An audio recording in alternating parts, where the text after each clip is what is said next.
Can you hear me? Okay.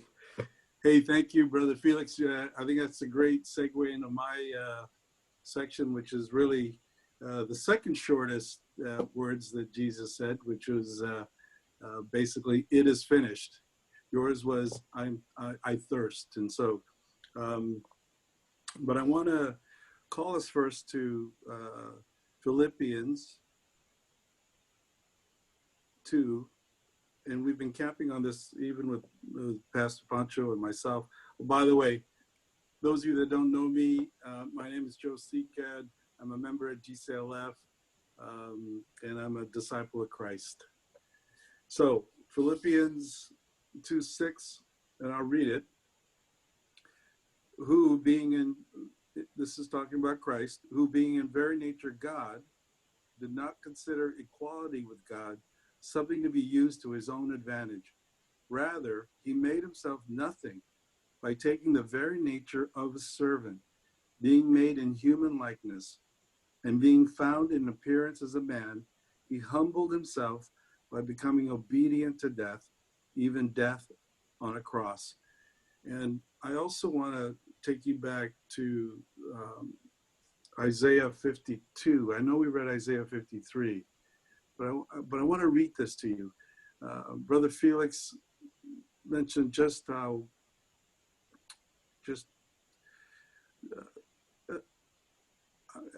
it's even hard to express just the pain and suffering that Christ went through for us. But I want to read this to you in the NIV version in Isaiah 52:14.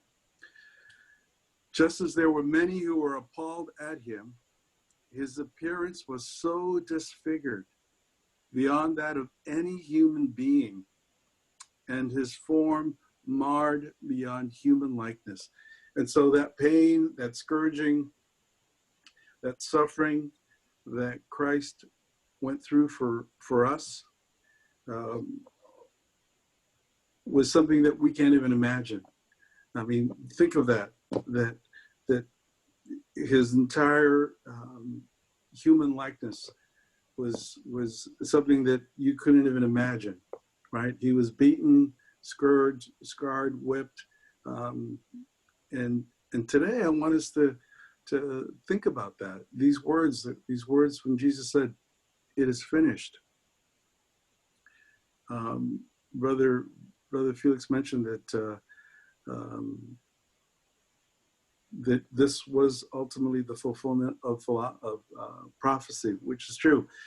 Interesting also is that as I did a word study on this word "is finished," the Greek word is actually tetelestai. And I don't want to get into the sort of get too complicated, but that word means there's a what they call a perfect indicative passive tense. And I'm going to go through this very quick. But what that word means is that it's to put to an end, to bring to completion, to bring to a conclusion, to complete, to accomplish, or to fulfill. And but here's the interesting thing about what this idea of perfect indicative passive tense means. This was how the Greeks sort of the grammar of the Greek at that time. And what it means is that this is defined by a gentleman by the name of Robert Renner. He was a Greek expert. And he said that what this means is that the progress, it's defined this way, that the progress of an action has been completed. And the result of that action is ongoing and with full effect. So what does that mean? That it's ongoing with full effect. And that when Jesus said it is finished, what is ongoing? That is full effect. I think sometimes all of us, I think it's hard to wrap our heads around sometimes this idea that we've been forgiven, and that it is finished. And I think a lot of times we sometimes live our lives thinking that perhaps we haven't been forgiven. And then we turn to works. We turn to doing things for God. and trying to earn his favor.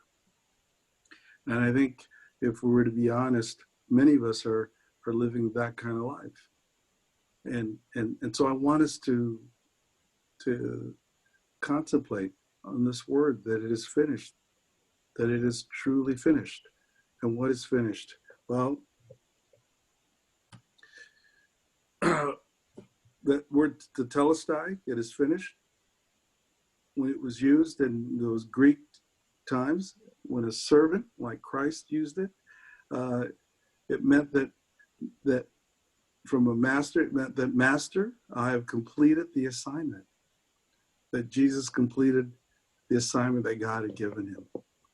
And that accomplished, as we all know, was the task of salvation and reconciling man to God, and the work of redemption.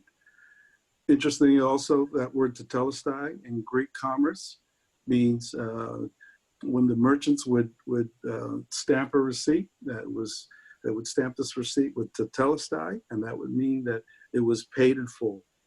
And that meant then that the debt was paid. And our debt was paid ultimately and finally on the cross. And what is that debt?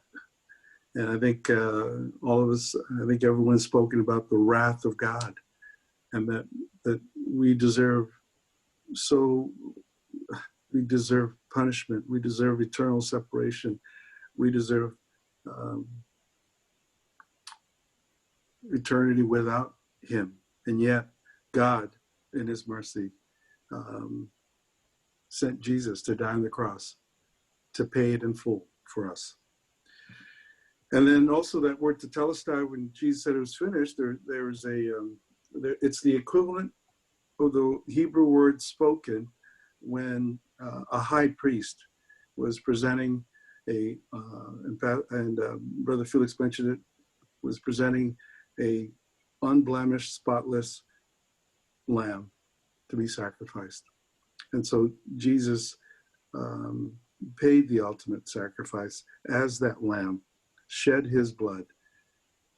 But more importantly, he ended all sacrifices from that moment on, because he was the ultimate sacrifice.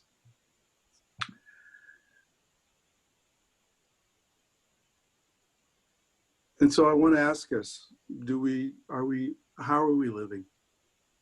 How are we living in view of God's finished work?